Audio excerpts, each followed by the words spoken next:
नमस्ते दोस्तों, स्वागत है आपका हमारे चैनल पर। आइए सुनते हैं विभा सिंह जी द्वारा लिखी एक बहुत ही प्यारी कहानी, पश्चिम का सूर्योदय। अभी से सुबह ही आराम से बातें हो पाती। रात में जब हम फुर्सत में होते, वे लोग काम पर निकलने की हड़बड़ी में रहते। उनसे बात करने के लिए मैंने ही अपनी दिनचर्या पूरी तरह बदल डाली। देर रात तक टीवी देख सुबह लेट उठने की गंदी आदत को तिलांजलि दे सुबह जल्दी उठने लगी। मॉर्निंग वॉक, नहाना, पूजा पाठ सब निपटाकर हम दोनों अविनाश के फ़ोन का इंतज़ार करने लगते। उनसे हुई यही 15-20 मिनट की बातचीत दिन भर हमें रिचार्ज रखती। पोती कृति की प्यारी बातों को याद करके हम खुश होते। इधर तो जब से पोता वंश हुआ है, उसकी एक एक हरकत का आंखों देखा हाल सुनाकर वह हमें विभोर कर देती। बहू की जचकी में मैं नहीं जा पाई थी। उसी वक्त इनका रिटायरमेंट था, फिर छोटे प्रणव का प्लेसमेंट, उसको सेटल करना। उस वक्त शालू की माँ गई थी, वे अब लौटने वाली थी। बहू ने भी स्कूल ज्वाइन कर लिया था। हम लोगों का जाना जरूरी था। बेटे बहू की जिम्मेदारी तो हमारी ही बनती है। वे लोग भी कब से बुला रहे थे, आप लोग आ जाइए, अब तो आप बिल्कुल फ्री हो गए। लेकिन अब हमारे व्रत त्योहार का सिलसिला जाने में अड़चन डाल रहा था। सावन के सोमवार में वहाँ बेलपत्र कहाँ मिलेगा? भादों में तीज डलिया कैसे भर पाऊंगी? आश्विन में श्राद्ध, फिर नवरात्र। कार्तिक के बाद फुर्सत से जाना सोच रही थी कि आज पोती के फरमान ने सारी दुविधाओं को एक झटके में उखाड़ कर दूर फेंक हमारे जाने का रास्ता खुद ब खुद बनवा दिया। दादू, हमारा हैप्पी बर्थडे नवंबर में है। आप लोग कभी हमारे बर्थडे में नहीं रहे। अगर इस बार आप नहीं आए तो मैं भारत कभी नहीं आऊँगी। कृति ने मीठी धमकी दी। अरे पोती, ऐसा गजब ना करना। तुमसे ही तो हमें शक्ति मिलती है। तुम आती हो, हम में जान फूंकती हो, तभी तो हम जिंदा रह पाते हैं। बेटा, मैं क्या करूं? मैं तो ठहरा निकम्मा आदमी, कब से जाने को तैयार हूं। ये तुम्हारी दादी ही बहुत व्यस्त रहती हैं। उन्हें अपने भगवान की पूजा पाठ से फुर्सत ही नहीं। इन्होंने कूटनीति दिखलाते हुए बड़ी सफाई से मुझे फंसा दिया। फिर तो उस 4 वर्षीय पोती ने मेरी अच्छी क्लास लगाई। जब उसे लगा दादी कहीं ज़्यादा डांटने से रूठ ना जाए, तुरंत अपना लहजा बदलकर मनुहार भरे शब्दों में कहने लगी, दादी प्लीज़ आ जाओ ना, आओगी ना, करो प्रॉमिस। उस बाल हट के आगे नतमस्तक होकर मैंने हाथ तो कर दी, लेकिन मन ही मन दिन का हिसाब जोड़ने बैठ गई। तीज तो ठीक है, कथा की किताब ले जाऊंगी। नवरात्र वहाँ हो पाएगा या नहीं? कलश तो नहीं बैठाती, हाँ पाठ करती हूँ और कन्याओं को खिलाती हूँ। मैंने तुरंत शालू को फ़ोन लगाया। वहाँ नवरात्र कर तो पाऊंगी ना? कुछ बर्तन शुद्ध हैं जिनमें मैं खाना बनाकर खा सकूं? 5-7 कन्याएं तो मिल जाएगी ना? मैंने लगातार सारे प्रश्न दाग दिए। शालू ने हंसते हुए कहा, माँ आप आइए तो सही। आपको इंडिया में जो सामान नहीं मिलता, वह सामान वहाँ से भी ज़्यादा अच्छी क्वालिटी का यहाँ मिल जाएगा। जहाँ तक कन्या की बात है, मैं जिस पाठशाला की शिक्षिका हूँ, उस पाठशाला की सारी कन्याओं को न्योता दे दूँगी। जितनी मर्जी उतनी जिमा लीजिएगा। वहाँ की समस्या सुलझाकर मैंने प्रणव को फ़ोन लगाया। उसने भी दीपावली में आकर घर की सफाई कराने और लक्ष्मी गणेश की पूजा का जिम्मा ले लिया। गांव से देवरानी ने भरोसा दिलाया, दीदी आप जाइए, मैं दिवाली के बाद आकर छठ का पूरा इंतजाम करके रखूंगी। काम वाली मीरा की माँ ने भी आश्वस्त किया, माँ जी यहाँ की चिंता छोड़ दें, मैं घर की बगीचे की सफाई करती रहूंगी। बीच बीच में भैया भी आते रहेंगे ना। यह तो खूब खुश हो रही होगी, मुफ्त में 3-4 महीने का पैसा जो मिलेगा। मेरा छोटा मन कुनमुनाया। अरे कुछ तो उदार बनो, बेचारी तुम्हारे घर की रखवाली करेगी, बीच बीच में प्रणव आएगा तब उसे आराम से खाना मिल जाएगा। दोनों बेटे कमाने लगे, फिर भी तुम्हारी सोच नहीं बदली। केवल होम जाप करने से भगवान खुश नहीं होते। इन्होंने मुझे झिड़का। थोड़ी झेंपती सी मैंने अभी को टिकट भेजने के लिए कह दिया। वंश का जन्मदिन नवरात्र में अष्टमी को है। कृति का दीपावली के दूसरे दिन। दोनों बच्चों का जन्मदिन मनाकर लौटना होगा। 11 को छठ है। 9 तारीख से पहले किसी भी हालत में आना पड़ेगा। नवरात्र तो वहाँ कर लूँगी, लेकिन छठ वहाँ करना असंभव है, इसलिए उसी के हिसाब से टिकट भेज देना। अब जब जाने का प्रोग्राम फिक्स हो गया तो मेरा मन लहराता हुआ 7 समंदर पार बच्चों के पास पहुँच गया। विदेश जाने का उत्साह, पहली बार हवाई जहाज़ में बैठने का भय, बच्चों के पास उनके साथ रहने की उमंग। वंश कैसा लगता होगा, उसको गोद में लेकर दुलारने की कल्पना, पोती से बातें करने, उसके साथ खेलने की खुशी। इन सब भावनाओं को अंग्रेजी के एक शब्द में व्यक्त करें तब अजीब सी थ्रिलिंग महसूस हो रही थी। लग रहा था कि कब शाम हो और कब मैं मिसेज सहाय, पंडाइन, वीणा, चौबे जी की पत्नी सबसे मिलूं और इन भावनाओं को शेयर करूं। देखते देखते जाने का दिन आ गया और हम लोग अमेरिका पहुंच भी गए। जिस देश की कल्पना से अब तक मैं रोमांचित थी, वहां पहुंचकर लगा, अरे यह तो हमारे ही देश के किसी शहर सा है। अभी रास्ते में बताता जा रहा था, अभी तो तुम्हें कुछ विदेशीपन दिख भी रहा है माँ। हम लोग जहाँ रहते हैं वहाँ तुम्हें लगेगा ही नहीं कि विदेश में हो। सचमुच जहाँ वे लोग रहते थे वहाँ भारतीयों की संख्या बहुत थी। ये भारतीय अपनी छूट गई परंपरा को, रीति रिवाजों को पकड़े रहने का पूरा प्रयास करते हैं। उन्हें भारतीय होने पर गर्व है। वहीं भारत में रहने वाले भारतीय पश्चिम की नकल की होड़ में अपने संस्कार तक भूल गए, अपनी परंपराओं को दकियानूसी करार देकर मुंह मोड़ रहे हैं। वहाँ पार्क में भी घूमते वक्त 2-4 भारतीय मिल ही जाते। शर्मा जी ने तो हम लोगों से रिश्ता ही गांठ लिया। उनकी बहन की जेठानी हमारी भाभी के भाई की साली थी। वे लोग बेटे के पास बेबी सिटिंग के लिए आए थे। उनकी बेटी सीमा भी यहीं क्यूपर्टिनो में रहती थी। 1-1.5 घंटे का रास्ता था यहाँ से। पड़ोस में रहने वाले खन्ना दंपति से भी हमारी गहरी दोस्ती हो गई। वे यहाँ लगभग 30 साल से रहते हैं। एक ही बेटी है जो कनाडा में रहती है। सरदार जी ने कई बार भारत जाकर बसने का प्रयत्न किया, लेकिन इतने दिनों तक जड़ से उखड़े पौधे को फिर वहाँ जड़ जमाने में कठिनाई आती, वे फिर यहीं लौट आते। सरदारनी हमारी और शर्माइन की गाइड थी। उसी के साथ हम बाजार जाते।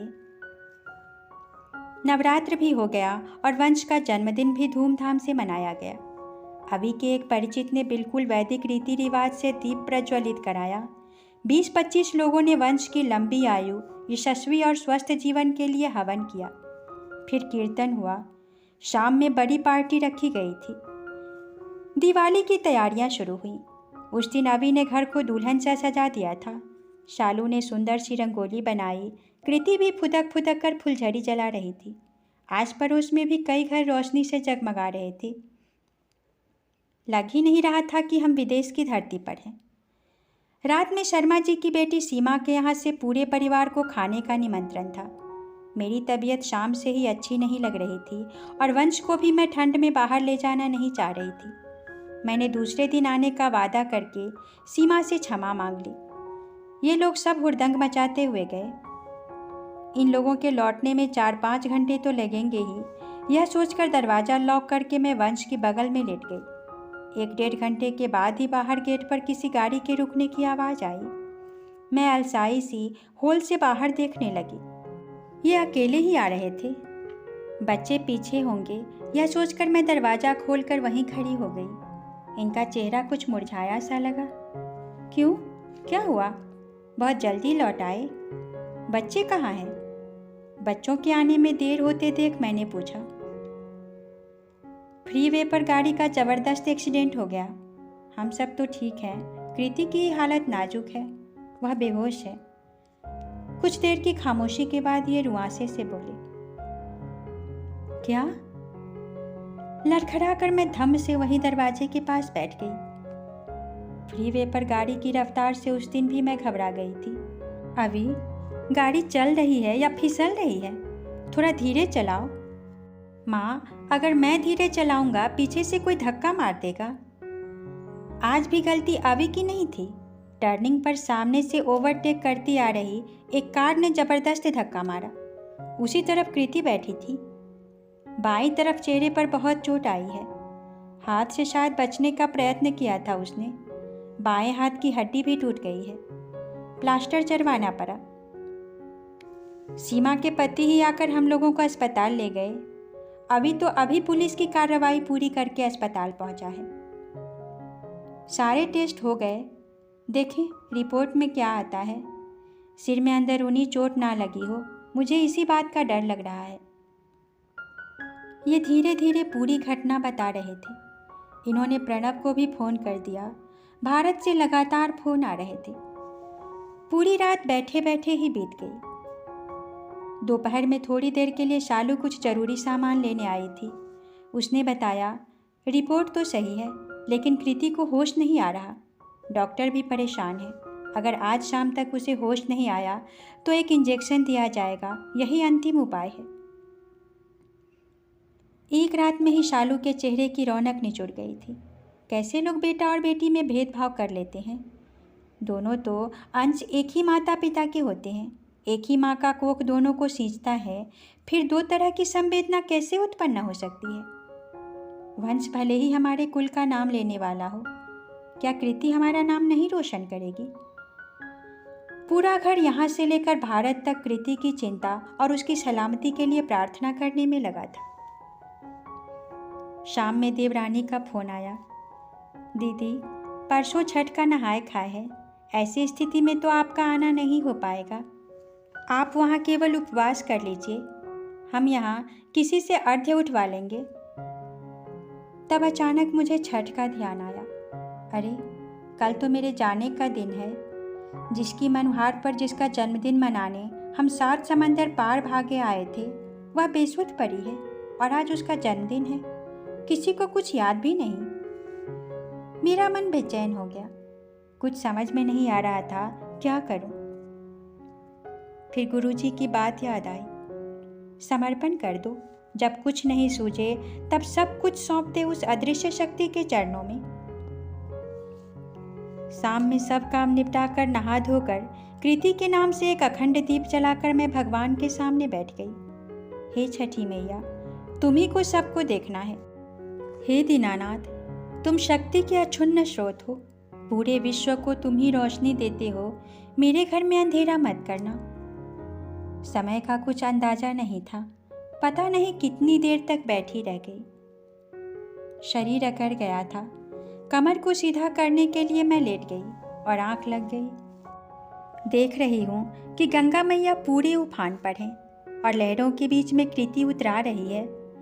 उसे डूबता देखकर मैं भी नदी में कूदकर उसकी तरफ हाथ बढ़ाने का असफल प्रयत्न कर रही हूँ। चीखना चाह रही हूँ, लेकिन आवाज़ घुट सी गई है। तभी आकाश से एक रोशनी पुंज नीचे की तरफ स्तंभ सा लटकता दिखता है। वह पेंडुलम की भांति कभी मेरी तरफ कभी कृति की तरफ डोल रहा है। बहुत कोशिश करके मैं उसे पकड़ लेती हूँ और जैसे ही वह कृति की तरफ जाता है, झपट कर कृति को भी अपनी तरफ खींच लेती हूँ। हठात हम दोनों को वह स्तंभ किनारे की तरफ पटक देता है। मेरे दोनों पैर बिछावन पर जोर से पड़ते हैं। घबरा कर मैं उठ गई। पूरा शरीर पसीने से नहा गया था। फ़ोन की घंटी लगातार बज रही थी। घड़ी की तरफ नज़र गई। 3:45 बजे थे। इस वक्त का फ़ोन तो कभी शुभ सूचना नहीं देता। मेरे पाँव कांपने लगे। ओम नमः शिवाय का जाप करते हुए फ़ोन उठाया। माँ, अभी अभी कृति को होश आया है। डॉक्टर कह रहे हैं अब घबराने की ज़रूरत नहीं है। रात में जो इंजेक्शन दिया गया था ना, यह उसी का चमत्कार है। क्षण भर पहले जो आंसू मेरी आंखों में दुख के सागर से हिलोरे मार रहे थे, वही आंसू उन्हीं आंखों से सुख की अविरल धारा से बहने लगे। डॉक्टर भले ही इसे इंजेक्शन का चमत्कार कहें, मेरे लिए तो यह ईश्वर का आशीर्वाद था। छठी मैया ने मेरी सुन ली। उसी क्षण मैंने निर्णय लिया कि अब तो छठ करना है और यहीं करना है, चाहे जैसे हो। सुबह शर्माइन को बुलवाया। दीदी, यहाँ सब कुछ मिल जाएगा, केवल सूप नहीं मिल पाएगा। सीमा की पड़ोसिन मिसेज श्रीवास्तव के पास पीतल का सूप है। मेरे पास भी पीतल की परात है, पीतल की थाली भी है। सब हो जाएगा। उसने हिम्मत दी। कृति अब ठीक थी, लेकिन डॉक्टर 2-3 दिन अपनी निगरानी में रखना चाहते थे। शालू घर आ गई, ये अस्पताल में रहते। सीमा व मिसेज श्रीवास्तव भी आ गई। मिसेज खन्ना ने शर्माइन के साथ जाकर सब सामान खरीद लिया। अभी ने रात में एक कमरे को खाली करके खुद से पेंट कर दिया। स्विमिंग पूल को साफ किया गया, नई मिक्सी में गेहूं पीसा गया, नए चूल्हे पर पकवान बन गए। मुझे कुछ करना भी नहीं पड़ा।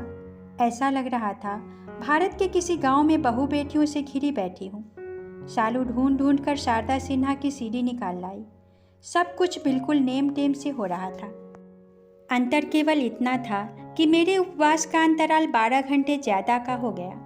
भारत में उपवास आज सुबह से है तो मेरा उपवास कल रात से शुरू।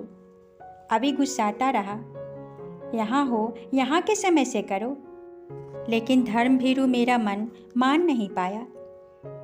भारत के शाम वाले अर्घ्य के दिन सुबह जल में खड़े होकर मन ही मन अपने देश वाले सूर्य देवता का ध्यान कर अंजलि से अर्घ्य दे दिया। शाम में तो घाट बिल्कुल देसी स्टाइल में आम के पत्तों, केले के तनों, बिजली के बल्बों से सजाया गया। छठ के मधुर गीत माहौल को और भी पवित्र कर रहे थे। शालू की स्कूल की शिक्षिका मिसेज जैक्सन और मिशेल भी आई थी। शालू उन्हें छठ व्रत की महिमा, व्रत के कठिन नियम कानून एवं सूर्य देवता की पूजा का महत्व समझा रही थी। वे दोनों विस्मित होकर श्रद्धा और विश्वास के इस पर्व को देख और सुन रही थी। मैंने उन्हें सुबह भी आने का न्योता दे दिया। सुबह मिशेल अपनी भावी पति और मिसेज जैक्सन अपने दोनों बच्चों तथा पति के साथ शालू का दिया हुआ सूट पहनकर आई। मिसेज खन्ना साड़ी पहनकर माथे पर पल्लू लिए खड़ी थी। विदेश की इस धरती पर मैं धर्म का विस्तृत रूप देख रही थी। सब प्रेम और आस्था से अपने परिवार और बच्चों की मंगल कामना हेतु हाथ जोड़कर खड़े थे। उनके अंदर केवल एक ही भावना थी, कल्याण की भावना। सचमुच अगर धर्म में प्रेम का समावेश हो जाए तब उसका विस्तार होता है। वह अपने परिवार, समाज, देश सबकी परिधि लांघता हुआ पूरे विश्व को अपने में समेट सकता है। प्रेम से अनभिज्ञ लोग ही धर्म को एक दायरे में बांधकर उसे संकुचित और कठोर बना देते हैं। मैं जल में खड़ी आंखें बंद किए भगवान भास्कर का ध्यान कर उनके उदित होने का इंतजार कर रही थी कि कानों में आवाज आई, दादी। हजारों सितारों की सम्मिलित मधुर ध्वनि सा रस एक साथ मेरे कानों में घुल गया। खुशी का झोंका मेरे तन मन को सहला गया। क्षितिज में सूर्य की हल्की लाली दिखने लगी थी। मैंने सूप उठा लिया। सब लोग बारी बारी से अर्घ्य देने लगे। बाहर आकर मैं कपड़े बदलकर सबको सिंदूर लगाने लगी। झिझकते हुए मैंने मिसेज जैक्सन को हल्का सा टीका भर लगाया, लेकिन उसने इशारे से मुझे सालू के समान नाक से सिंदूर लगाने को कहा। मैं निहाल हो गई। हे माँ, तू सबका सुहाग अमर रखना, सबकी गोद भरी रखना। शालू चाय ले आई। कृति को गोद में लेने को मैं व्याकुल थी और वंश मेरे गोद में आने को आतुर। दोनों बच्चों को गोद में समेटकर मैंने भींच लिया। कृति मेरे कानों में धीरे से फुसफुसाई, दादी मेरा बर्थडे कब है? मेरा मन भर आया। तुम्हारा तो पुनर्जन्म आज हुआ है। आज शाम को तुम्हारा बर्थडे वंश के बर्थडे से भी ज़्यादा धूमधाम से मनाया जाएगा, मैंने उसे चूमते हुए कहा। उसके सूखे पपड़ी पड़े होंठ खुशी की लहर से चमक उठे। मुझे बच्चों में मगन देख इन्होंने हंसते हुए पूछा, कहो पश्चिम का सूरज कैसा उग रहा है? मैं मन ही मन बुदबुदाई, अद्भुत। पीछे से शारदा सिन्हा की आवाज़ गूंज रही थी, रुनु की झुनु की बेटी मांगी ले, पढ़ल पंडित दमाद हे छठी मैया, भेंट लीही ना हमार हे छठी मैया, दर्शन देही ना आपान। धन्यवाद।